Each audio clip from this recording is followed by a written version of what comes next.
প্রশ্ন করা হবে, কোন পথে ইনকাম করেছো প্রশ্ন করা হবে, কোন পথে খরচ করেছো প্রশ্ন করা হবে। দ্বীনের ইলম যতটুকু হাসিল করেছিলে তার কতটুকু নিজে পালন করেছো, আর দ্বীনের দাওয়াত কতটুকু মানুষের কাছে পৌঁছায়ছো, প্রত্যেকটি ব্যাপারে কিয়ামতে আল্লাহর কাছে জবাব দিতে হবে। এই জন্য কবি বলছেন, আমল সে জিंदगी बनती है ये जन्नत भी व जहन्नम भी, ये खाकी अपनी फितरत है ना नारी ना नूरी। মানুষের জীবন আমল দিয়ে গঠন হয়, আমল দিয়ে জীবন গড়ে, নইলে এই মাটির তৈরি দেহ জান্নাত আর জাহান্নামের কিছু দিয়ে তৈরি হয় নাই। আপনি ইচ্ছে করলে দেহটাকে জাহান্নামের জন্য উপযোগী করতে পারেন, ইচ্ছে করলে এই দেহটাকে জান্নাতের জন্য উপযোগী করতে পারেন। এটি আপনার ইখতিয়ারে আল্লাহ দিয়েছেন, আপনাকে বাধ্য করা হয় নাই যে সেজদা না দিলে ফেরেশতা এসে ঘাড়ের উপরে পিটাবে, সুদ ঘুষ জেনা করলে বলে ঠ্যাং পিটায় ভেঙে দেওয়া হবে না। আপনি বাধ্য নন, আপনি সম্মানিত জীব আল্লাহ, সম্মানিত প্রাণী আল্লাহ পাকের, সেই জন্য মানুষকে বাধ্য করা হয় নাই। অটোনোমাস বডি, অটোনমি দেওয়া হয়েছে, আপনাকে স্বাধিকার দেওয়া হয়েছে। চন্দ্র সূর্যের ব্যাপারে স্বাধিকার দেওয়া হয় নাই। রাত এখন 7:35, সূর্যের বাপেরও ক্ষমতা নাই বাংলাদেশে এখন উকি মারে, ঠিক কিনা? সে এখন আমেরিকায় রোদ দিচ্ছে, তাপ দিচ্ছে আমেরিকায়, সে এখন আমেরিকায়, ওকে নির্ধারণ করা হয়েছে যেভাবে সেইভাবেই করতে হবে। পানি বলেন, পাহাড় বলেন, পাখি বলেন, চন্দ্র বলেন, গ্রহ বলেন, নক্ষত্র বলেন, সব জিনিস বাই হুক অ্যান্ড ক্রুক আল্লাহর হুকুম মানতে বাধ্য। কোরআনে কারীমে আল্লাহ পাক বলেছেন, আফা গায়রা দীনিল্লাহি ইয়াবগুন ওয়া লাহু আসলামা মান ফিস সামাওয়াতি ওয়াল আরদি আল্লাহর দেওয়া জীবন ব্যবস্থা ছেড়ে দিয়ে তোমরা কি অন্য কোন মতবাদ তালাশ করো? ওয়ালাহু আসলামা মান ফিস সামাওয়াতি ওয়াল আরদ, অথচ আকাশে যা আছে জমিনে যা আছে সব আনুগত্যের মস্তক আমার সামনে অবনত করে দিয়েছে। সুবহানাল্লাহ। মানুষকে আল্লাহ পাক ইখতিয়ার দিয়েছেন, ইচ্ছে করলে মাহফিলে আসতে পারেন, ইচ্ছে করলে সিনেমায় ঢুকতে পারবেন, অসুবিধা নেই। অসুবিধার জন্য কিয়ামত, ওখানে হিসাব হবে। এখানে আপনি সূর্য চন্দ্র ফেরেশতা, ফেরেশতারও কোনো মাজাল নাই, কোনো ইখতিয়ার নাই আল্লাহর হুকুমের বাইরে কিছু করে।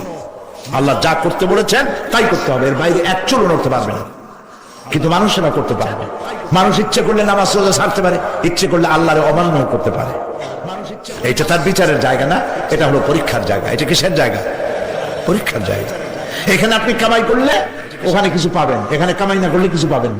আরো সোজা করে বলি, ওখানে কিছু পাবেন, এখানে কোন কৃষক, যে কৃষক আষাঢ় মাসে শ্রাবণ মাসে জমিন চাষ করে না, পৌষ মাসে তার গোলায় ধান আসবে? কথা বোঝেন নাকি বোঝেন? পৌষ মাসে গোলায় ধান আসবে? কোনো পাগলও বলবে না যে তুমি তো চাষই করো নাই, তুমি জমিনে, তোমার জমিনের ফসল তোমার ঘরে আসবে কেন? কাজী এই দুনিয়ায় পরীক্ষা দিলে এখানে রেজাল্ট হয়, এখানে কাজ লাগাইলে এখানে ফল দেয়।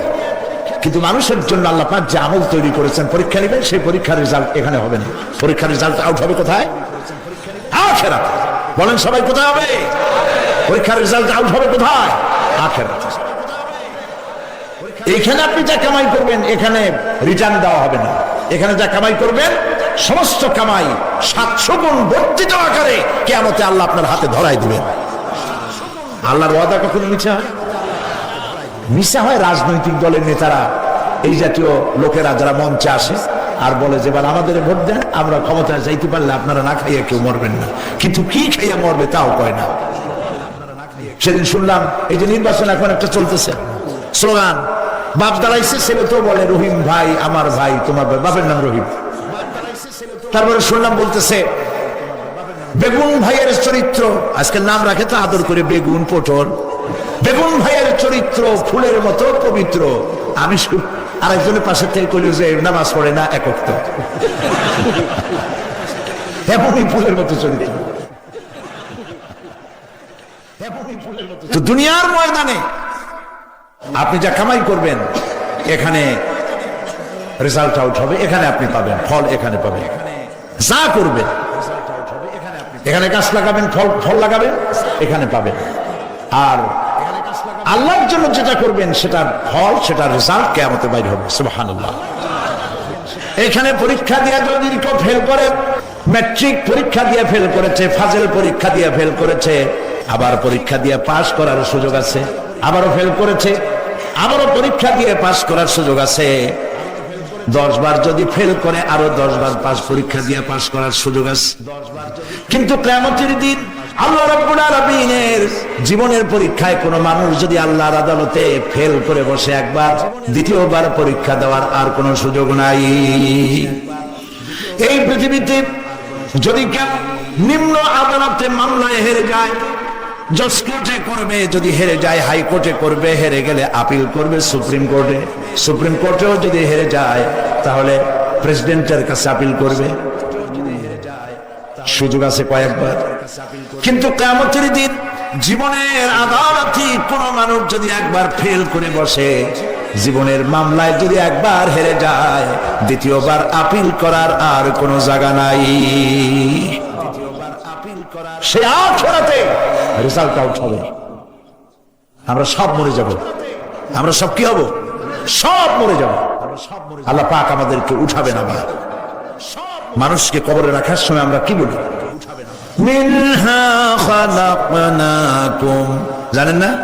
পড়েন, মিনহা খালাকনাকুম ওয়া ফিহা নুঈদুকুম ওয়া মিনহা নুখরিজুকুম তারাতান উখরা। এই মাটি দিয়ে তোমাকে তৈরি করা হয়েছিল, এই মাটির মধ্যে রেখে গেলাম, এর থেকে আবার তোমাকে উত্থিত করা হবে। কে বলতেছেন কথা? আল্লাহ পাক বলছেন, আল্লাহ তাআলা বলছেন। কি নিষ্ঠুর এই পৃথিবী! ভেবে দেখেছেন কি একবারও কি ভেবে দেখেছেন এই পৃথিবী কত নিষ্ঠুর? এই সন্তান সন্ততি সব একটি মোহ, একটি মায়া, একটি মহব্বত, একটি প্রতারণা। যে বইয়ের জন্য হারাম ইনকাম করেছেন, যে সন্তানদের জন্য হারাম ইনকাম করেছেন, জান দিলেন, রক্ত দিলেন, জীবন দিলেন, সারা রাত কষ্ট করেছেন, দৌড়দৌড়ি করেছেন, যখন মরে গেলেন যে বাচ্চাটা আপনি কোলে না নিলে কলিজা ঠান্ডা হয় না, সেই বাচ্চা বলবে, মাকে বলবে, মা বাপের লাশ যে রুমে আছে আমার সেখানে নিও না, আমার ভয় করে। ঠিক কিনা? স্ত্রীও আরো 2-1 লোক না হলে লাশের ঘরে থাকতে পারবে না, তারও ভয় করবে। থাকলে বড় জোর মা থাকতে পারে, বাপ থাকতে পারে। যাকে বিবাহ করার পর অনেক সন্তান আছে, মা বাপকে চোখে দেখতে পারে না, বউর কথা মতো মায়ের সাথে কথা বলা বন্ধ করে দেয়। হয়তো কুমিল্লা এরকম নাও থাকতে পারে, বউ তো নালিশ করছে, মায়ের সাথে কথা কয় না, আবার বলে এই বুড়িটা মরে না কেন? নাউযুবিল্লাহ, নাউযুবিল্লাহ। বুড়িটা মরে না কেন? বুড়িটারে মরার কথা বলতেছো তুমি? তোমার ছোট্টবেলায় যখন তোমার টাইফয়েড হয়েছিল, অসুখ করেছিল, গরিব বাবা, বাড়িতে ল্যাপ নাই, খাতা নাই, তোষক নাই, সেই জায়গায় মা তার কাপড় বিছায় দিয়া বুকের উপরে নিজের শরীরের উষ্ণতা দিয়া বাঁচায় রাখার চেষ্টা করেছে, নিজে না খেয়ে খাওয়াইছে, অসুখ সারে না। মা ওই মুমূর্ষু বাচ্চার সেরানে তার মাথার কাছে বসে তাহাজ্জুদের নামাজ পড়ে কোরআন শরীফ তেলাওয়াত করে, চোখ দিয়া পানি পড়ে আর বলতে তাকে, রব্বুল আলামিন আমার জীবনটারে দিয়া আমার কলিজার টুকরা সন্তানটারে বাঁচাইয়া দাও। যেই মা নিজের জীবন দিয়া সন্তান বাঁচাইতে চাইলো, সেই সন্তান আজকে বউ পাইয়া মাকে ভুলে যায়, মায়ের সাথে খারাপ ব্যবহার করে। আল্লাহ রাব্বুল আলামিন বলেছেন, মা বাবার সঙ্গে খারাপ ব্যবহার করো না, ভালোবাসায় কথা বলো। ওয়াকুল লাহুমা কাওলান কারীমা, সম্মান সূচক কথা বলো। মা বাবার জন্য দোয়া করো আমার কাছে। কে বলতেছেন?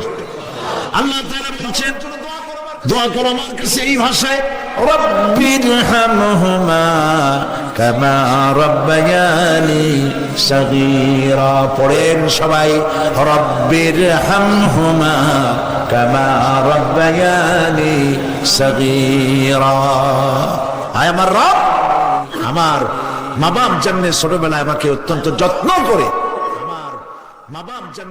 লালন পালন করেছে, আল্লাহ তাআলা তুমি দয়া করে আমার মা বাপকে তোমার রহমতের করে লালন পালন করো। সুবহানাল্লাহ। প্রত্যেক নামাজের পর সকলে এই দোয়া পড়বেন, মনে থাকবে? মনে থাকবে? প্রিয় ভাই সব, সেই কিয়ামতের মাঠে আমাদেরকে উঠতে হবে। আল্লাহ সেই কিয়ামতের মাঠে আমাদেরকে উঠতে হবে। আল্লাহ